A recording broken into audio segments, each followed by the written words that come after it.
Paul? Yes. What's your own personal hell? What's that going to be like when you get there? Except for Hellboy. Okay, cool. That's good. You almost lured me into making a sort of like mediocre critic trap there. A Peter Travers pit. Signing my own death warrant with a shitty, like, ironic review. My own personal hell is people who like to take their time with things in life. I just have no patience for that. I have no time for it. I kind of know what you mean. Do you know what's one of the most frustrating sights for me? Seeing someone rooting around in a bag for something. That makes my fucking skin crawl. And I don't know why, but it really bothers me. Like, why haven't you found it? Why didn't you think of this in the past? It's that combined with, oh wait, I've lost it. I've lost that thing. Oh no, here it is. Everybody stop having your evening and help me find this thing. Yeah. You're wearing it. You're wearing 7. You are it. Yeah. I've lost my me. It's in here somewhere. Oh, what am I like? I'll tell you, I've got a few words in mind.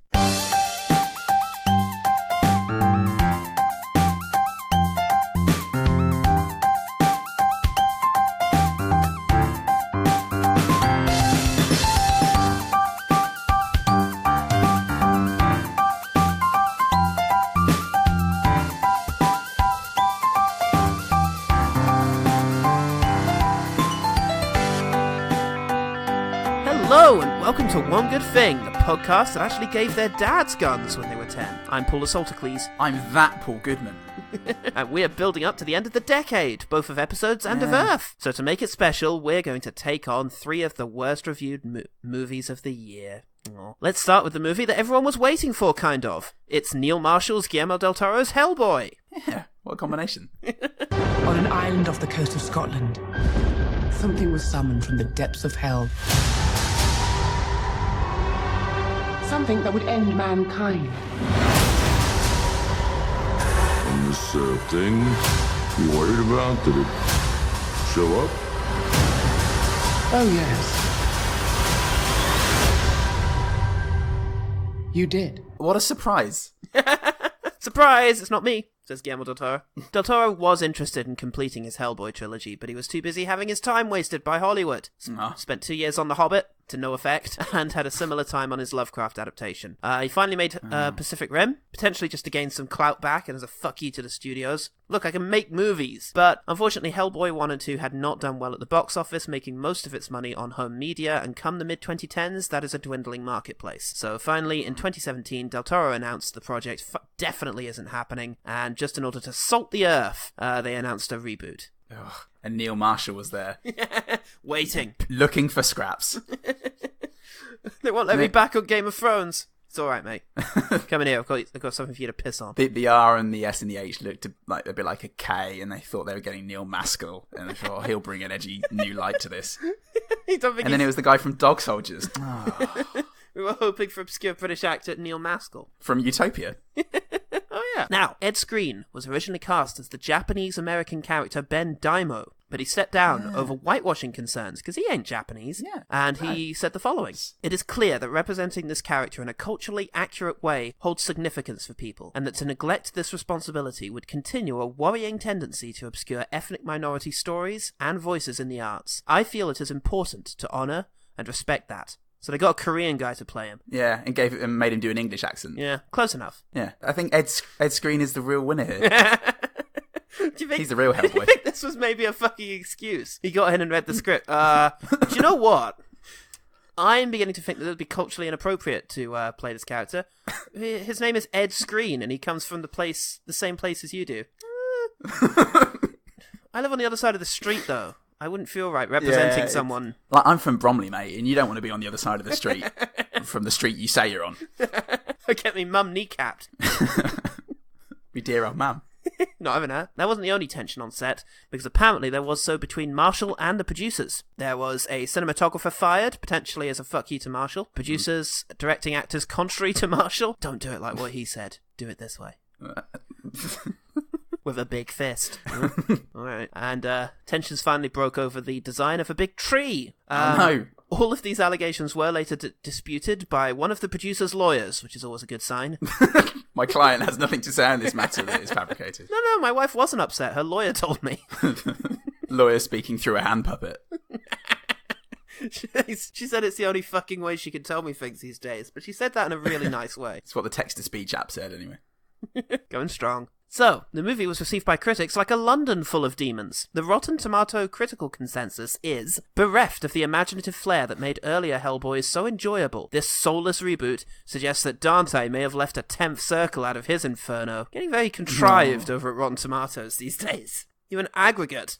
Unless variations of that joke appeared in so many reviews, in order to accurately average out the consensus, they had to include it. That's true. And I mean, I'm sure that the reviews you're about to mention, Paul, will prove that theory. Oh, baby. But also, that is a very mild circle of hell.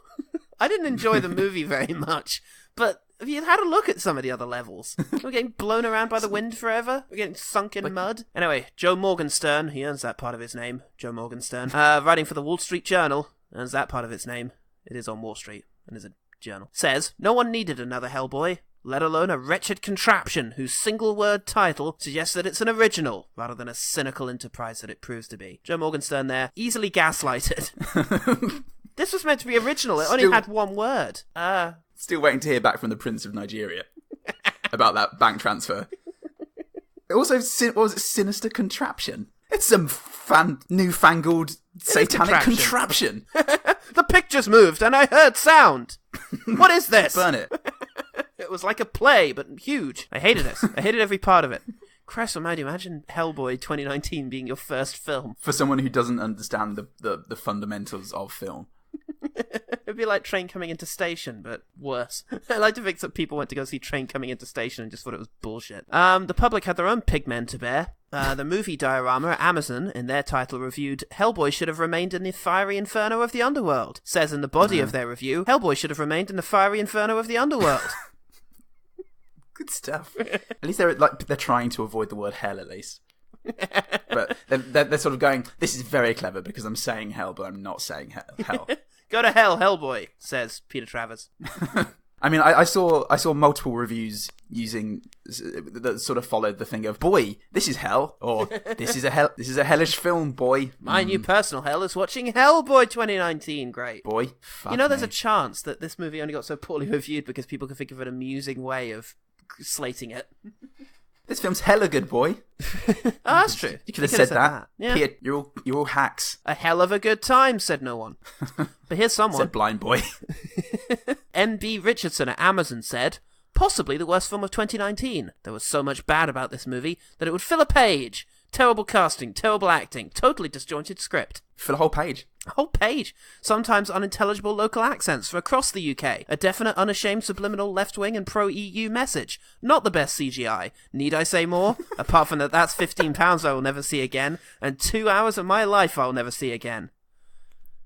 Paul, do you remember that bit where Hellboy, with his big red hand and his gun, and his horns that he's ground down to his skull? Just talks about how great the common market was. Yeah. It said fishermen were better off with EU regulations.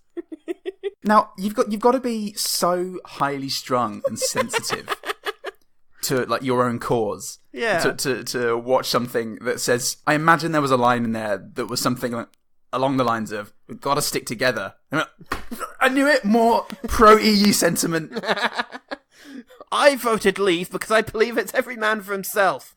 In all circumstances. Hellboy should have cleft the country in twain with his flaming sword. I really want to fucking know what the definite, unashamed... I love this too. Definite, unashamed subliminal.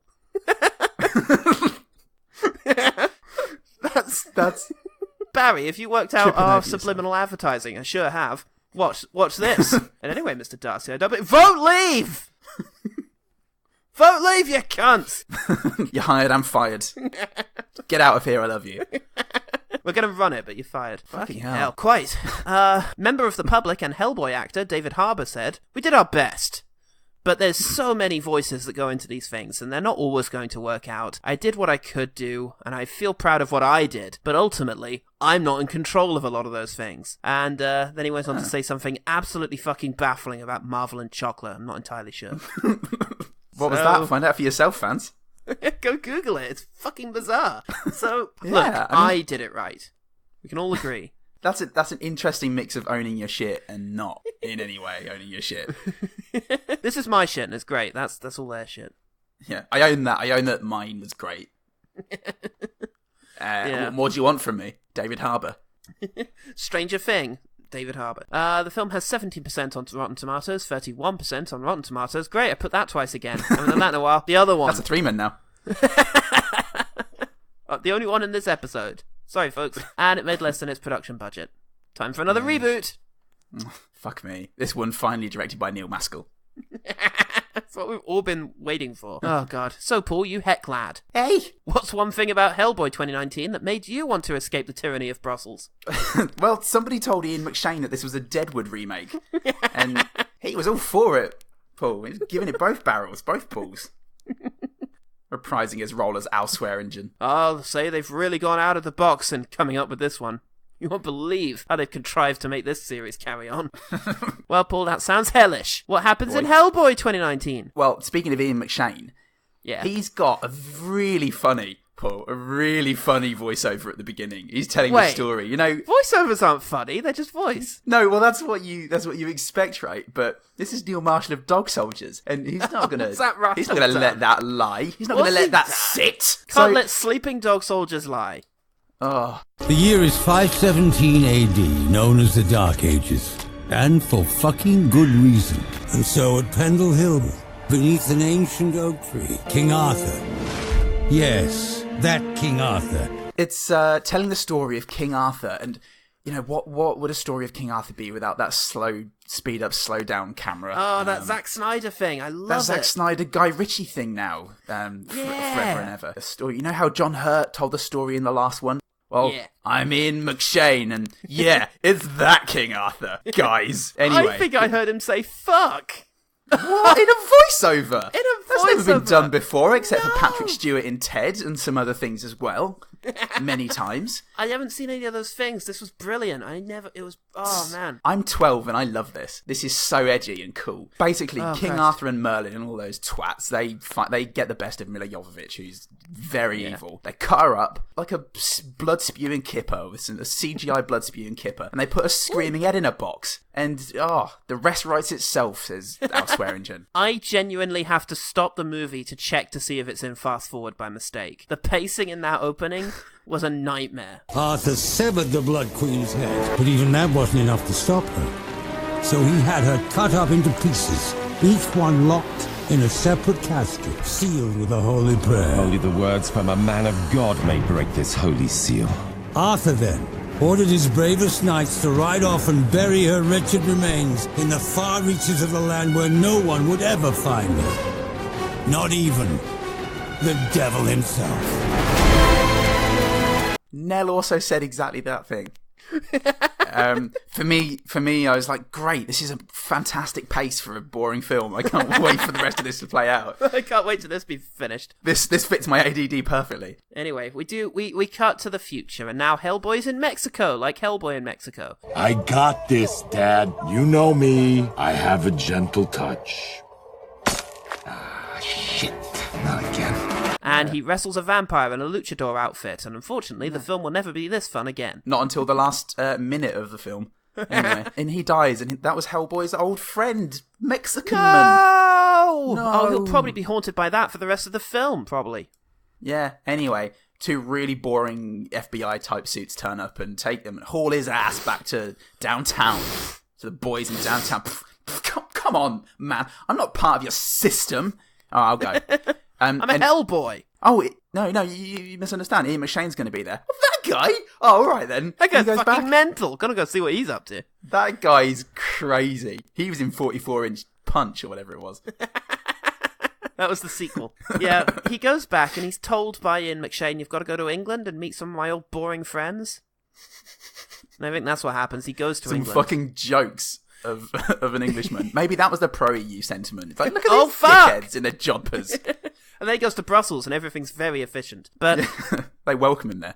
There's a giant problem, like a literal giant problem. Yeah. I think they make that joke too. Yeah, it's good. Brilliant. And the old guys there, the old fucks, they're not quite Jorah Mormont. I know him from many things, and I can't think what it's from. But he's in lots of things. Yeah, well, he says whenever the giants emerge, we organise a hunt. A Witcher 3 The Wild Hunt. Basically that. Just shitter and more ridiculous. Like England. And Fuck. Come on, everyone. Vote Remain. yeah, So, come on. don't you see that that's what Hellboy wants? This plot proceeds for about another 10 minutes arbitrarily. And then, oh no, it's not actually a joined hunt with getting Hellboy's help. No! It's an ambush of Hellboy. On to Hellboy! But before he does head off, we do get Sophie Okonedo come out. And she gives us some of that origin story that Mike Mignola said we didn't need to do again because Guillermo del Toro did it fine the first time. Great! Yeah, Oh, fantastic. This one's got Lobster Johnson in it. Good stuff. You've got to make anyone give a shit about Hellboy and Ian McShane's relationship, and you can't do that with real, like, present day scenes. Like acting or chemistry. You have to tell people. You have to tell people. They've got a history. That things happened in the past. At length. Stephen Graham also shows up in a monastery playing himself and does some CGI violence. Fucking hate iron! Open it. Speak the words. You know only the words from a man of God can break the seal. Fucking open it! I've got to do everything myself. Before we cut back to the ambush, there's a brief shot of Ainsley Harriott, and I have a fucking panic attack. He's on a screen, it's horrible. Yeah, Jesus. And I welcome the apocalypse at this stage. Now, I'm going to quote Wikipedia on this. Hellboy fights and kills the giants until he collapses from exhaustion. He fights and kills them until he collapses from exhaustion. Oh, God, he does, actually. He really does, and it's very satisfying. You can almost imagine the giants or anything in the scene is actually there. And as he passes out... He mentions Uber. Is that my Uber? Psychic number 1 shows up. Oh, yay! And it's Who is a it? person? Oh, it's What's-Her-Face from American Honey. Oh, Playing- not Sasha Lane from American Honey and the Miseducation of Cameron Post. Get out of here! You can still have a good career! Yeah, too late for that. She's doing an English accent for some reason. You look like you could use a proper English breakfast. More like a tenner. Bollocks! Aimed right at your todger. Oh, what are you doing after this? Playing Jessica Hyde in the American remake of Utopia. That's still fucking happening? God damn it, Hellboy. Well, it's either this or Old Boy, Paul. You've got to... I suppose Pick they your could have battle. done a third remake of Old Boy. Third? and it's not... I did one. It's not that she's doing a bad English accent per se, but she's playing an English actress who can't act. And She's doing it really well. She actually studied with a terrible English actress. Shadowed her for ages. it's fucking uncanny, Paul.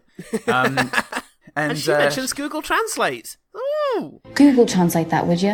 Which is great. It's so You know what? relevant. As a younger person, I feel so spoken along Validated. to. Yeah. I think if the EU's done anything, Paul, worth mentioning, it's just being up to date and down with the kids, and I think we can all get on board with this. Remember that time when Jean-Claude Juncker did that breakdance? It's great. He did. He said, usually usually it's to Miley Cyrus, but all I've got right now is Run DMC Dogs. So, Sorry, stop boys! And it lowered trade sanctions, just him doing it. Anyway. Fucking love you. Yeah, and whatever her name is, Sasha Lane says, Yep. I haven't seen you since you saved my life 12 years ago when I was a girl and my parents died in that accident. I remember that. That someone got away from and now holds a grudge against you. Yeah. That was weird. I remember that, actually. That was great. She has psychic Anyway. powers. She can see the script. She can see the Wikipedia summary that I can look at in the future. Her psychic powers also see that they're about to be attacked, but they don't see that they're about to be attacked by people who are on their side. But that happens anyway, and it turns out they're on their side, so nothing to worry about. Psychic number 2 shows up, Korean-American Yay! actor, with also an English accent that makes him sound a bit like Faramir. Clearly she wasn't psychic enough. Playing that Korean character, Masamoto Hiragu. Jenny Who. I think his actual name is like Johnny Utah or something. But anyway, they drive off in a van, and the movie plays a song that's so only just past its prime that I know what it is. Getting hard to sleep, blood is in my dreams, love is killing me, trying to figure it out. It's Royal Blood. Which one? That Figure It Out song. Didn't sound as good in Hellboy 2019 as it did when the album first came out, Paul. I'm going to say that. About 7 years ago. Neil Marshall and his Now That's What I Call Rock Music. Now that's what I call yesterday. So, yeah, we get... Oh, that's right. We do get a flashback explaining Hellboy's relationship with Sasha Lane, in which a couple of parents have noticed their kid is acting weird, and it's like, huh? Better call Hellboy. Just She's taking her dummy. She's sleeping fine. There's just something a bit off about her. I better call that 9-foot demon guy that we know. She's obviously a changeling. He's in the Yellow Pages. Fate.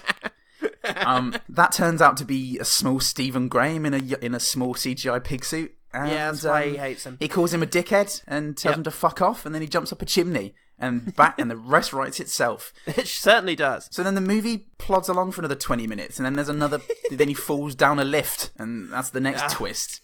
Fuck. Oh, we should probably mention that Pigman has reassembled Mila Jovovich, and she's about. Also, though, Scarface. Korean actor Scarface goes to visit the Armourer monks from a Dennis Rodman movie, and he gets a magic bullet to kill hellfolk. Hell person. Sasha Lane notices Winston Churchill's desk and says, "Wicked! They sure know the youth of today." Wicked. Anyway, bollocks to this wanker. I've got to get my arse out of this gaff before my old man comes and gives me an earful. Did I say bollocks already? England. Yeah, so yes, he falls through an elevator and ends up in another dimension. The words Baba Yaga get said, and now I fucking know they're trying to get me to think of John Wick. Yeah. I can see through your Ian Lovejoy character. Then we have the best realised prosthetics of the film. In a 20-minute sort of hallucinogenic, surreal sequence, and that's okay. And then it's back on with the rest of the story. We're not even at the end of the first act yet, Paul, I don't think. No, I think we're just setting up still. But they actually do have a bit of a climax, because now they're going to fight Mila Jovovich a bit. It's is it the climax of the film? No. Sasha Lane gets poisoned. Oh no! They dig up Brendan Gleeson's son. No, not that one. The other one. And yay, Sasha Lane is completely fine. Not poisoned anymore. Great. Yeah, that was easy. That was scary for a minute. They finally faced down the bad guys again in London this time. And well, not before getting more of that backstory that Mike Mignola said we didn't need. Well, what does he know? Creator of Hellboy. Fuck it. Yeah, we get another showdown. London goes to shit, and I think, what is it that Hellboy gets? He picks up Excalibur and becomes proper Hell Man. Isn't he? He's Jesus's long lost son. Yeah, he's Jesus's mate, and so he's gonna now usher in the end of the world. But then Ian Lovejoy shows up and says, "This isn't you, Hellboy." Well, you could probably have named him better, to be honest. No, Hellboy! You're meant to be a force for good. This isn't you, Hellboy, destructor of worlds. This isn't you, cunt puncher. Oppenheimerman. Shit pants. Come on. So I didn't raise you for this. He goes, "No, that's not me. My real name is Clive Jesus, and I'm not going to stand for this 1 second longer." He cuts Mila Jovovich's head off, puts it in another box. No, he drops it into a fire. Lovejoy fixes Hellboy using the awesome power of toxic masculinity to shame him into doing the right thing. Yeah, he lobs off her head, and then he has a touching moment with Lovejoy's terrible CGI body. Because Sasha Lane's character can spew up ghosts. She can sick up ghosts. For a bit. Then just suck it back up again. And then that happens, and then he breaks off his horns again, and he's good again. And the Korean guy goes, "I'm not going to murder Hellboy now anymore. We're a team." And by the way, Puma guy was a Puma. I don't know if we mentioned. Oh yeah, he's a Puma. That was good. And Sasha Lane goes, "Good. I'm going to now learn to fight really well in 6 months, not shown on screen." So that when it cuts to an epilogue of 6 months later, the scene for the trailer, we can get a taste of the action that will be in the next movie, maybe. Not anymore, because this film bombed. Well, they raid a facility and find a tank. What's in it? It's David Hyde Pierce. Cut to 15 minutes of credits, including two post-credit sequences I don't think we need to fucking talk about. So, before we start, I will just say that my main memory of this film and the marketing of it, because I didn't go see it at the cinema, my main memory of it was that Hellboy has this line at the end of the trailer where he says, "Oh yeah, I don't think it's going to work out because, I'm a Capricorn and you're nuts!" I'm a Capricorn and you're nuts! And then crank Smoke on the Water, the title comes in as if that was the baddest fucking line you've ever heard in your life. Baddest in the 90s sense of the word. Yeah, baddest as in fuck. Yeah, the music is almost there to cover up the audience so they can turn to each other and say, "Can he say that?" And that really fucking irked me. And in the Red Band trailer, he actually says the full line, which is "You're fucking nuts," which helps a bit. But I don't want to say that it's because of that line that I didn't see the movie, but I will say that trailers are very important. Because of that line, I didn't see the movie. For me, as soon as I heard that they were remaking Hellboy, I went, "This doesn't concern me anymore." Oh, good. I don't need to worry. I just put it in the pile of Old Boy remake, potential face-off remake. It's like, this is something that doesn't need to exist. The next generation can worry about that. It's irrelevant to me. Yeah, I think that was my thoughts as well. It was almost as if, oh, good, if Guillermo del Toro had made this, I'd had to, spend money on a ticket.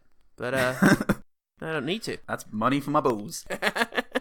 It does all go to my balls these days.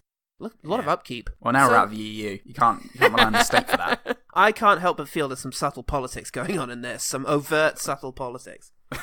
Screaming subliminalism. So, that's a good name for a metal band.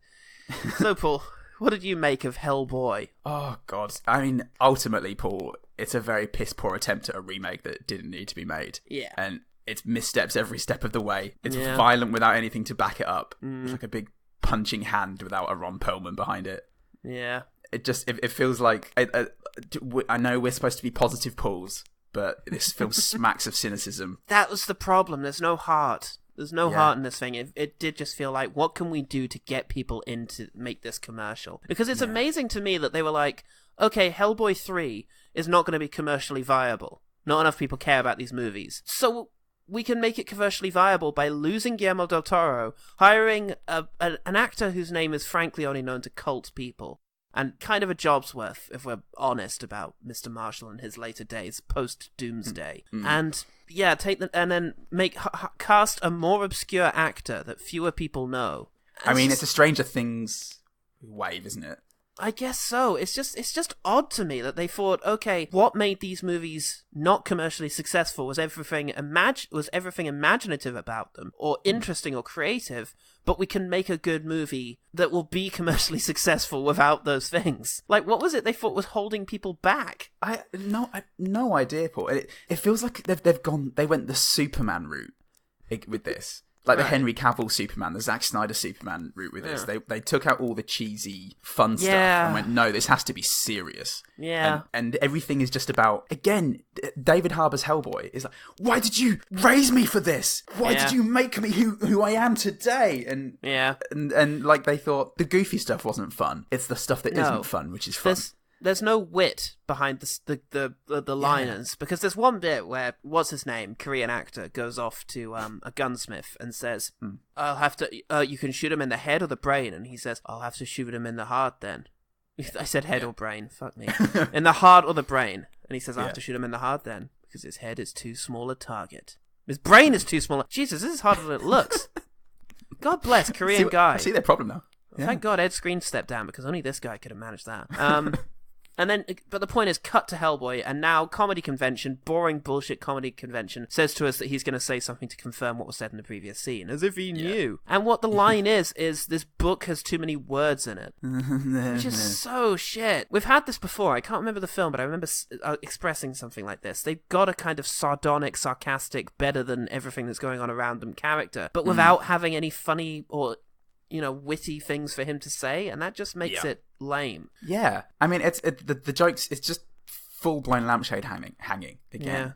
Yeah. From the very first, the story of King Arthur. Yes, that King Arthur. Kids. Yeah. It's that just all the way through. Very and condescending. Every time David Harbour went to deliver a line of Hellboys, there was a very small, stirring in me where I thought, oh, Hellboy's going to say one of his famous one-liners. It's going to be snappy. And then he'd say something and I would be poised to laugh because I'd be expecting it. And then it would just be dust coming out of me because there was just nothing in anything that he said. It was like, oh, what was that? That wasn't a thing. And it just that all the way through. And also, on delivery, half the lines in this movie sound like they were awkwardly dubbed in because an executive producer decided they didn't have enough jokes. Yeah. I mean, David Harbour sounds like he's got prosthetics constricting parts of his throat or cheeks. Because a lot of it is almost unintelligible. And for himself, he just looks constantly surprised to be in this role. It's a really baffling performance. It's really lifeless. And I mean, I don't think there was a single performance in this film that I enjoyed. Even Ian McShane, who's a really powerful performer, just was reading lines that weren't written with him in mind, I think. Yeah, I think so. And it's just, you know what, I just Googled the pictures of when Ron Perlman dressed up as Hellboy for the Make-A-Wish kid. There's a kid who made a wish he wanted to meet Hellboy, and it's Ron Perlman getting into his makeup, and he just looks fucking good. He still looks good. And David Harbour doesn't. Yeah, it's weird. It doesn't look good. They've gone for a different look, because one thing is that Ron Perlman didn't have much mobility in his lips, but still managed to offer a vocal performance that was flawless, weirdly. At no point did you get the impression he was mumbling or constricted. In this, he's... I don't know, it's like he's over-designed. Like, they tried too hard to make him not look like that Hellboy. Yeah.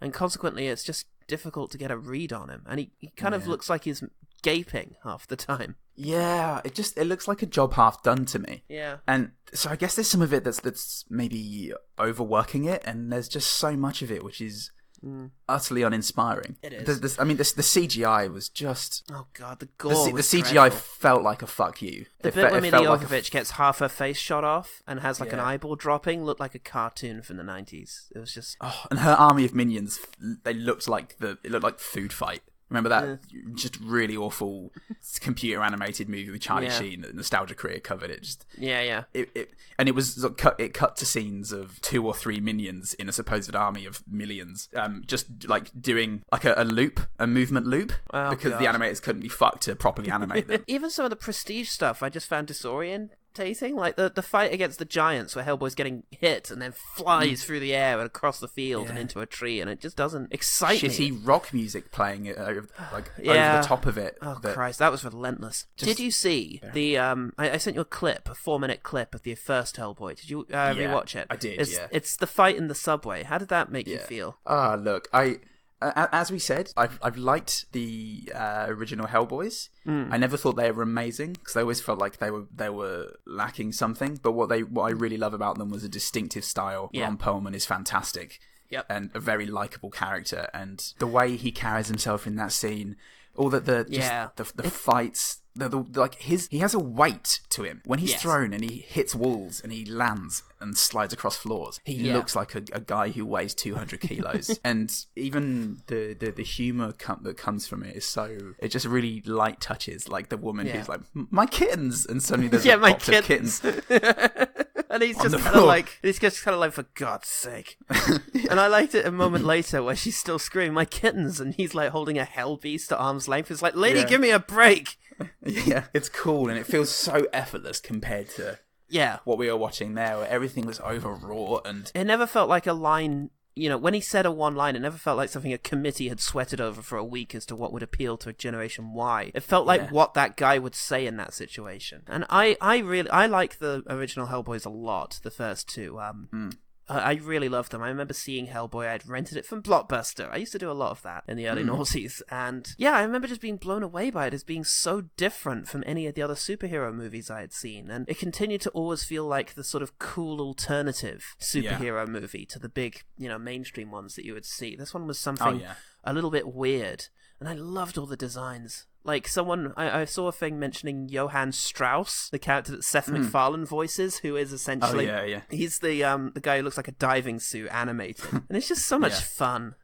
Yeah, and I just remember being delighted by those movies, both of them. I mean, everything what Doug Jones brings to it, Del Toro's directing, and it makes it unique, very, very distinctive. Yeah, and they focused on the humanity of Hellboy. Yeah. The next scene I watched was when he's talking to Selma Blair, and he's telling her that because one of the ongoing threads throughout the first film is that he's jealous of the attention she's giving to the FBI agent, but he's telling her that even if she would rather have a more normal life with this guy, he will still be around as a friend to her, no matter what. And that's just a really sweet fucking scene between a guy who looks like a hell demon and someone else who looks like Selma Blair. So it has no right to be working, but it does. Yeah, and there's none of that, There's none of that in this.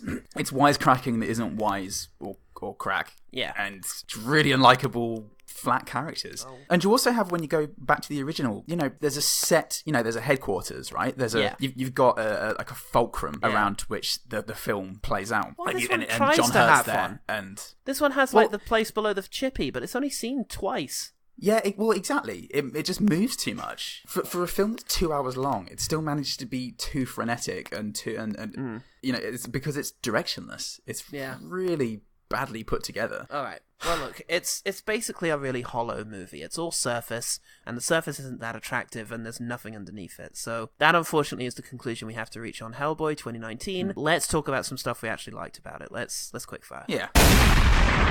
Quickfire. I like black and white medieval stuff. Always have. Yeah. You know, very Seven Samurai and Seventh Seal, Virgin Springs and such. I like Seven it. Sisters. Medieval. It's Seven Sisters. Yeah. Scissor Sisters. It's all in there. Yeah. And yeah, I like it. I like black and white medieval stuff. And Hard to Be a And God. there's a joke which I really liked until they drew attention to it, so we're just gonna have to bear with this. I wonder if this will be the same as mine. Yeah, when it's the I got this, Dad, you know me, I've got a gentle touch. Yeah. And he goes to hang up exactly by pressing that. his phone screen and immediately cracks it. And it's it's really nice, like just focused entirely on the phone. And then he goes, "Ah, shit, not again." Yeah, No, the not don't again. do that. I will say I loved the callback to it though later on, where he's using his non-rock hand and tries to hang up, and it immediately breaks, and he's like, "God damn it!" That was funny. Oh, I love the fact the referee of the wrestling match comes out with a crucifix after the guy's turned into a vampire. Like, this is just part of the course in this world. And what else did he have back there? If the guy turned into a werewolf, he'd come out with a silver bullet. He's got like a cupboard full of shit he needs to referee matches in this world. Well, that's Mexico, mate. One week it's vampires, the next it's Brad Pitt monsters. Chupacabra. I don't even know what I get for that. I do like Hellboy's hair in this. It makes him look pretty crunchy. It's like it's a bit matted and unattractive, and for that it looks quite good. Agreed. Like I think it's just it's a right balance. It looks like they haven't tried too hard. Yeah. I really liked Hellboy's voice when he's speaking quietly. Yes. In the scene when he's talking with Ian McShane and he's sort of talking in quite a low register, David Harbour's voice is fantastic. If my face could talk, it would disagree with you. I think it's a beautiful face. I'll take your word for that, Pops. When he then has to yell, Rather than unleashing me to slaughter my brothers and sisters! which is what he spends most of the movie doing, it's not quite as cool as it's not quite as effortless or seamless as Ron Perlman. I really liked his low voice. That was good. Well, when Ron Perlman raised his voice, it still sounded like the same voice, but he just managed to boom it. Yeah, I mean, the sort of the softly spoken stuff is more like his character from Stranger Things. And I will say, when you're watching him in Stranger Things, you can see why he was chosen to be Hellboy. Yeah. Just didn't make that leap somehow. So, well, anyway. maybe the direction the producers and director were giving him started to do his head in. Very possible. I really like the line, "If my face could talk, it would disagree with you." It's a very like a willfully obtuse line, and it worked well. It's like, my food is problematic, or that kind of thing. Right. I like his line when he says, "Oh yeah, rah! I met him in the underworld. He was a close talker." Nice. Just everything implied by that. By what it took to find that out. When they do the giant problem joke, they go, "We need your help with a giant problem." And then there's a pause. Hellboy is reclined on a sofa with a face full of food. And the camera just pauses on his face immobile for a couple of seconds before he goes, "Oh yeah? What's that?" With his face like stuffed full of bread. And it's a really nice moment that reveled in like just the kind of lazy fat grossness of that scene. I like a lazy fat gross scene. Speaking of which, Baba Yaga is fairly grotesque, and especially her fingernails, which set off quite a few of my phobias. She has some horrible, like, extra fingernails growing out of the ones that were already there. That was nasty. Didn't like that. I did think that she was probably the best realised thing, or it is the best realised creature in that film. Like the way her neck just was snapping every which way as if it couldn't support itself, and and also the way she's crab walking around and fighting with Hellboy. She's really gross. But I mean, speaking of phobias, I really find there was something of the indescribable horror of the giant demons butchering people, and I know that it's not that the CGI gore was particularly good, but it's what I was seeing and what it was getting at is a thing of real deep revulsion for me. It's something of the Cthulhu. It's like pushes me to the brink of like Lovecraftian, pushing me to the brink of sanity. And I think I have a middling threshold for mind-bending torture. So like they have these giant unspeakable creatures who are suddenly roaming the earth at the end, and someone gets his face torn off, and as it's gushing blood, you can see him wide-eyed, scrabbling at his face in shock. And it's just something so the pitiful human in this unspeakably awful moment that just really, really gets to me. It's like I was going to say it's like that bit in Friday the 13th Part 8, but that hasn't been released yet. We'll get there. You'll find out when we get there. You lucky pricks. in that sequence, I really liked a person gets picked up and like draped over a sword and then sort of just pulled across it, and that was the motion of it was very unexpected, and that was good. Yeah, I like that. Some guy pretty gets gross. Plopped onto a sword. Yeah, there's some really pretty gross, unsettling deaths in that sequence. Yeah, I'll also say the vaginal hand monster was really well designed. I love that. I love the fact that these monsters have like bits of them that are like not attached to them. That was that was good. I'd have really loved more of that. If they wanted to go with dark and gory and like R rating, they should have really had those as a thing for half of the movie. Hellboy versus Hellraiser would have been an interesting one. The use of London City Airport. Not London That's Airport. unusual. Yeah. Yes, it pulls into London City Airport. I noticed that as well. Like, flights do come in there. I've never It's not fucking just a had ruse one. for pro EU sentiment purposes. Oh, that was it, you see. Yeah. Too much of that London in it. That Like pro-London. There's other bits of the UK, you know. We had a massacre in a monastery. Not down my way, though. One of those London monasteries. It was in Trafalgar Square. I really like Lobster Johnson versus the Nazis. That was really good. That was fun. That was a good, well-choreographed action sequence that I enjoyed. Guten Tag. And that was Thomas Hayden Church, right? It was Thomas Hayden Church from Spanglish. Wonderful. That was cool. I liked that. He comes in looking a bit like cheesy Captain America in the silhouette, and then it's just a stupid Hollywoodized version of like an American war film. Just fun. Yeah. I did enjoy that, and that was a pretty good fight scene as well. And I was enjoying, even though it's a lot of CGI gore, I was enjoying the sort of heft that it had. Yeah. And the final fight scene where they storm that containment facility in Siberia. Yeah. Is it Alice? Is the character's name Sasha Lane? Yes. She can actually fight now, and she's rolling around, and she's fighting very convincingly, and I wonder if, I don't know if she's trained, but it was very convincing and very good. And, it was very good. Very well filmed as well. It had that Edgar Wright feel about it, with the camera following the action through a scene. And why didn't he just do that for the rest of the fucking... Maybe that was the one bit, because he didn't have Final Cut, Neil Marshall. Maybe that was the one sequence he was allowed to actually do. Ah, I see. Oh, what a mess. What a fucking mess this was. Stephen Graham, I really liked his first scene.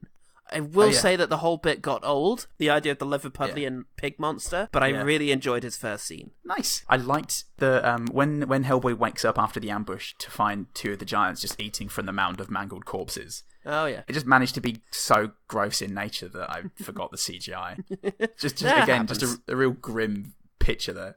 Yeah, I like the fact that Mila Jovovich and Pigman have their base as this dilapidated house next to a very modern railway line. I really like that, because if you're on a railway going through England, you do see some run-down places right next to the train tracks. Yeah. You see some really great, fabulous old buildings, and you do think, I wonder what's going on in there, if people ever go in there. And it was nice to see one in Hellboy. Because, I mean, that is England. That is actually England, Stephen Graham. That is actually England. Stephen Graham would attest to that.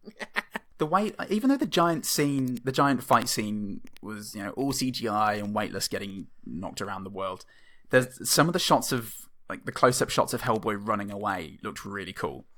Oh, yeah. Again, it's that moving through the action thing again. And right. You have a close-up of him just going, oh, fuck!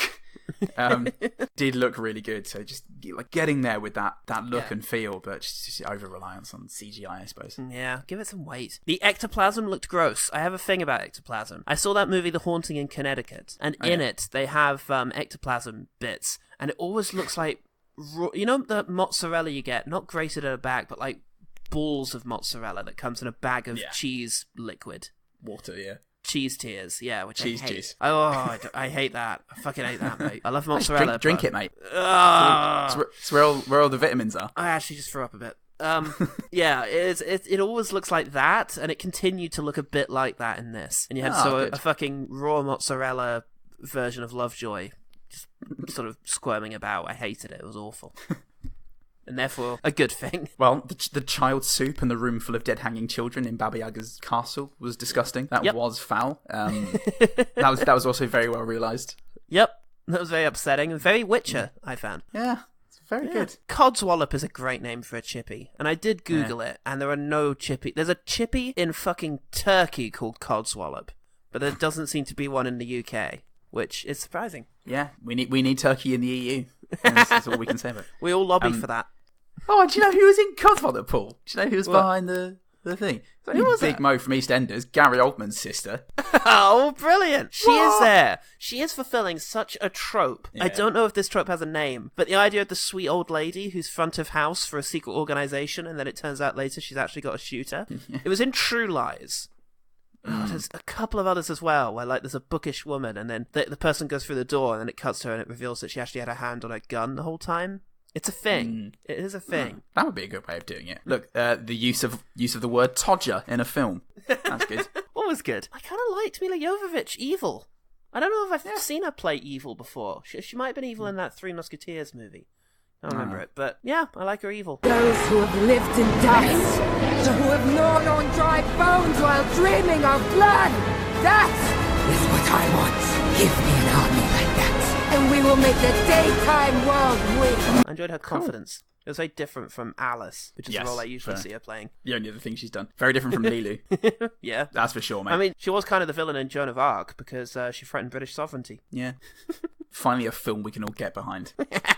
Actually, the two witches that Mila Jovovich crumples with her mind powers did look pretty gross as well. I mean, that was a lot of CGI, but it was just kept cutting back to them, and the more they were getting crumpled, Suspiria style, their faces were melting or like forcing themselves through the skin, and again, just indescribable body horror.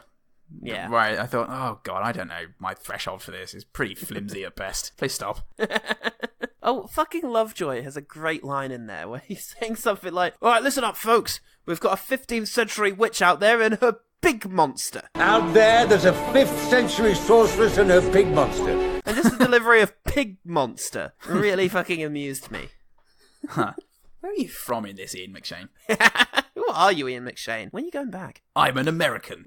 The Ian McShane's talking about, this is our line in the sand, and Hellboy goes, that's the thing about sand. You can always draw another line.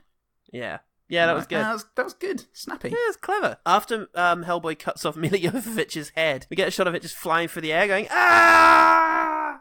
And that was really funny. That's good. And finally, I did quite enjoy the line, I love you, Lobster Johnson. I love you, Lobster Johnson!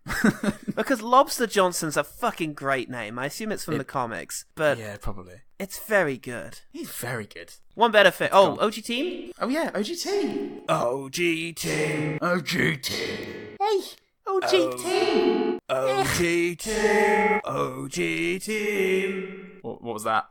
That was Smoke on the Water from the Hellboy. Oh, yeah, okay. Yeah. OG Team.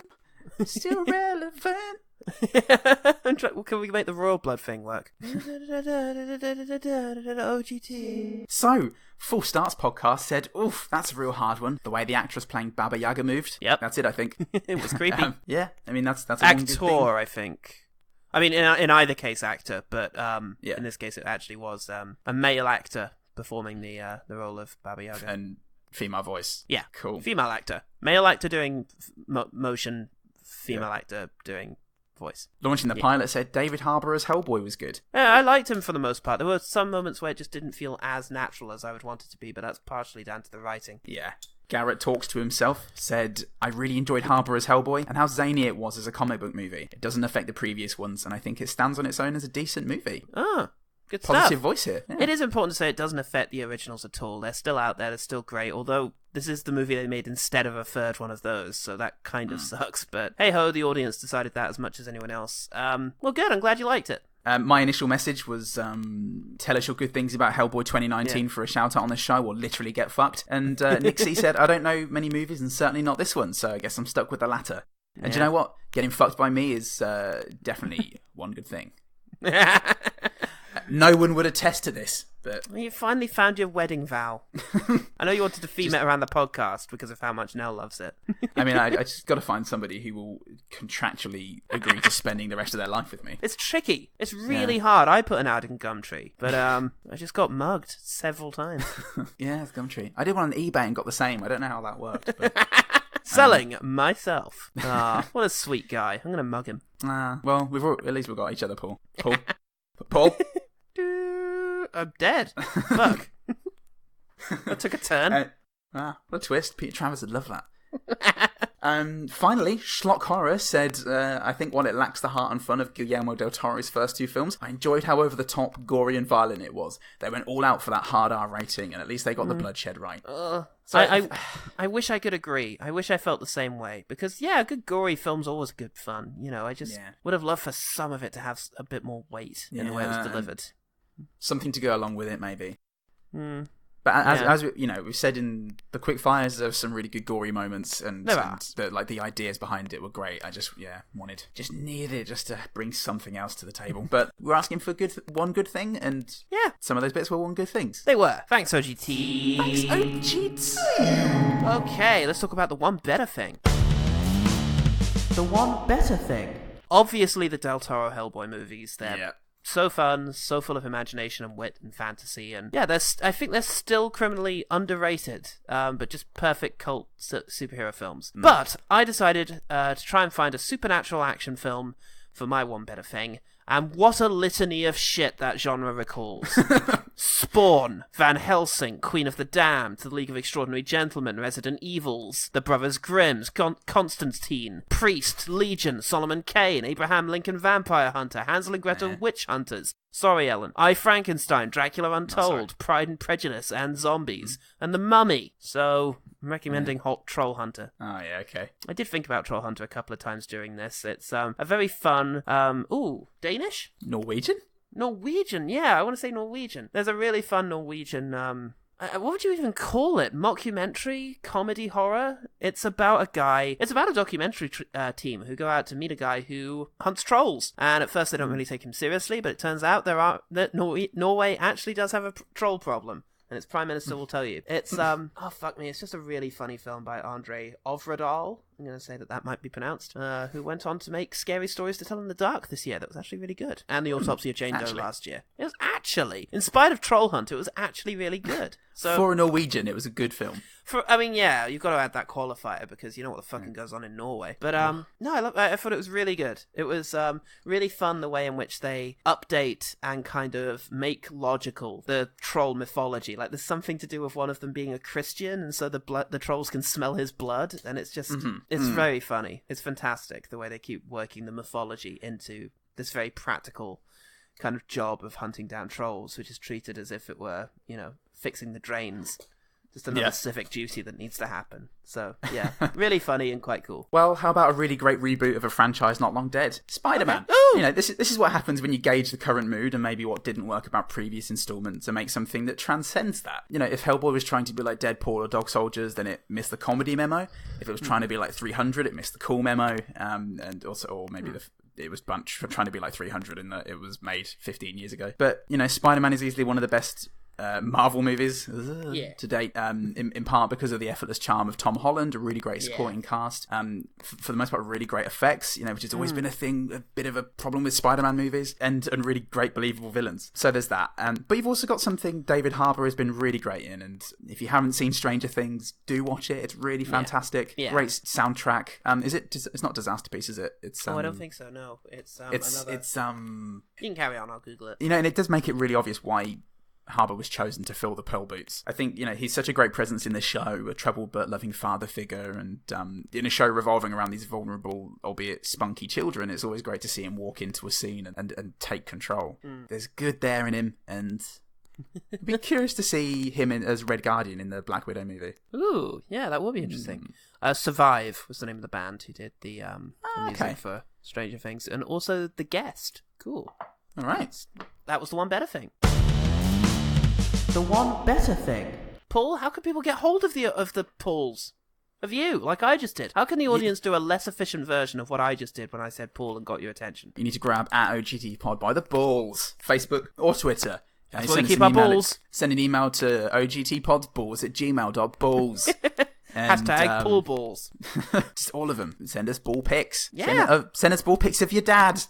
We'll love them. And we subsist off of these. We've had to imagine them till now, and now we finally broached the topic with you, gentle, intimate listener. I feel like we're going to really be making gains in the next couple of weeks, so watch this space as we traverse the muddy, shitty waters of 2019's worst films. 400% more ball picks since the Hellboy episode, and that's the one good thing about Hellboy. Yeah, finally we landed on something. We've been rooting for that gem, Paul, and we're there. Other than that, if you can find us on the A Lot of Green network, of which we are very proud members. You can find us another great Australian podcast at alotofgreen.com.au. And if you want to help spread the word, why don't you tell a friend? We exist and subsist on word of mouth. They're delicious, delicious mouth sounds. So tell a friend. Leave us a review on iTunes if you haven't already. We've got some really, really lovely ones up there. And if you can spread the Pool Boy love, you've got to, really. You've actually got to. It's a moral obligation. Ask not what what the Pools can do for you. Yeah, but what you ask can something do else. Their balls. Hugh Laurie, when he went, I could do an advert and give the money to charity. So now I've thought about that. I have to do it, because if I don't, it makes me a bad person. Now I've planted that seed of leaving a review, and you could do that. And that's only going to cost you about £17 in post-Brexit internet money. Can't wait to be paying that. £17, which is the equivalent of about 7,000 American dollars now. Oh, yeah. Yeah, and also 1 year. Then America's not doing well either. It's a small price to pay to hear me say balls 17 times in a minute. I'll do it. So join us next week. Yeah. I'll try and say balls less. For another 2019er. I'm Paul Balls. I'm Ball and Goodman. Ball and Ball. And remember, the one good thing about Hellballs is that every so often, David Harbour's Hellboy would unleash a vaginal hand monster on us all.